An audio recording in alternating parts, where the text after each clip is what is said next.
Alrighty, here we are. We're getting near the end of this project. We've got the rubber weather stripping in, which is this big fat bulb kind rather than just a little U shape that the bilco people sell. It's a little tight of a fit in the middle there. It's holding the door up. I had to really fight to get the door closed. So I might grind a little notch in the door to make it close better. See how it is after it gets squished overnight. See if it holds up better. You can see I had two different kinds. One is like this. It's a one that goes at the bottom that is right angled, and that fits along the bottom edge there of the door to bump up against the green painted sill when you put it on the bottom edge of the door. And the other one is just a straightforward giant empty hollow thing. It's basically the seal you use for the trunk of a car.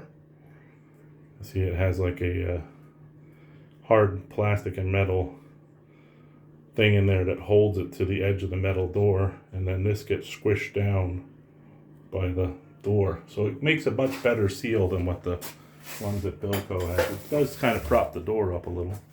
So you have to try it for fit to see how it does. But it actually doesn't seem that cold in here, considering it's about like 32 outside. Just the warmth of the house is keeping it warm in here. I put these stair stringers on now. I had to cut the corners off up here. They were a little bit high. You can see the tip here. I cut off with a grinder and a cut off and a little bit in the back corner there. And a little bit on the bottom corner to get the height about right. So that all the steps are supposed to be about 8.5. The top one's about 6. But that's the best you can do because they're preset. I'm going along, they have like little 1/4-inch holes all along here. You can see them in the edge there. And then I just take the hammer drill. Once I got it all lined up, I leveled it left to right, which is what they recommended on the website for how to install these stringers. And I put it in there, leveled it, got the steps pretty much level as best they're going to be, and then cut off the corners.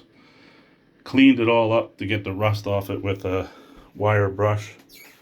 And then all I do is drill through it with this, a hammered bit. You can see you can actually drill right through there. It's a little bit of a tight fit, but it will go through there. And then just drill in a Tapcon screw with 3/16 masonry bit, 1/4-inch Tapcon screws. So I might just put a couple of those in. The thing has a lot. It has like 6 spots to put screws in.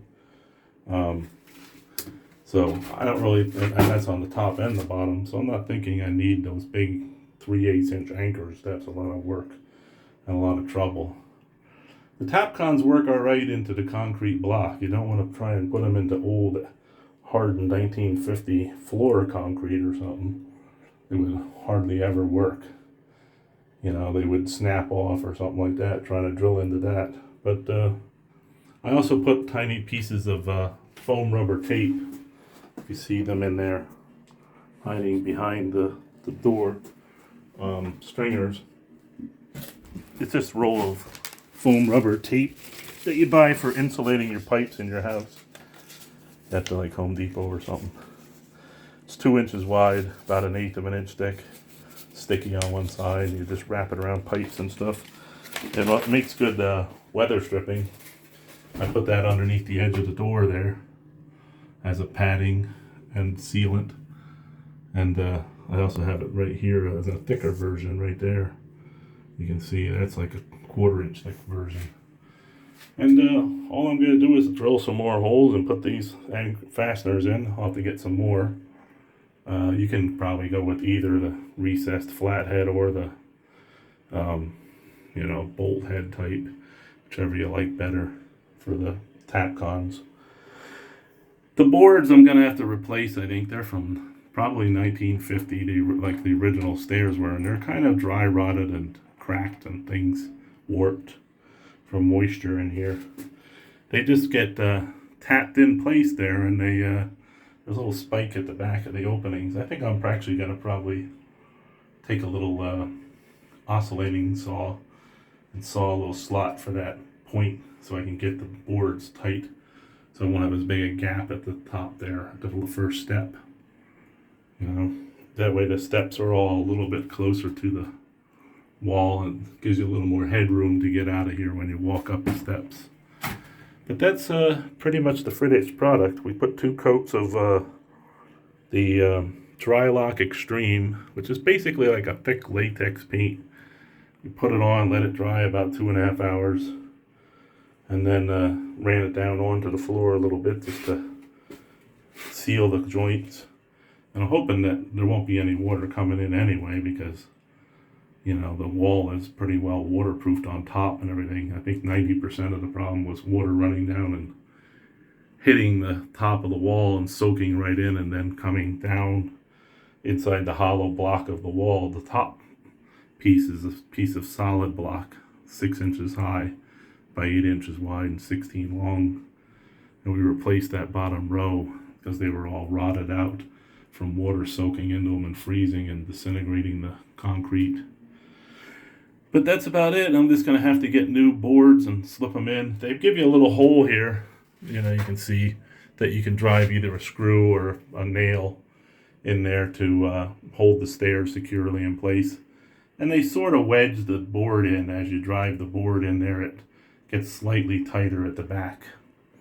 So it kind of holds the board in place, and I guess that point is supposed to help hold the board from moving around. But like I said, I'm probably going to make a tiny little cut in the back of the board so that it goes as far in as it possibly can. And I can't think of anything else. That's about it. If you have any questions or comments, let me know. And I hope you enjoyed this. Thanks for watching.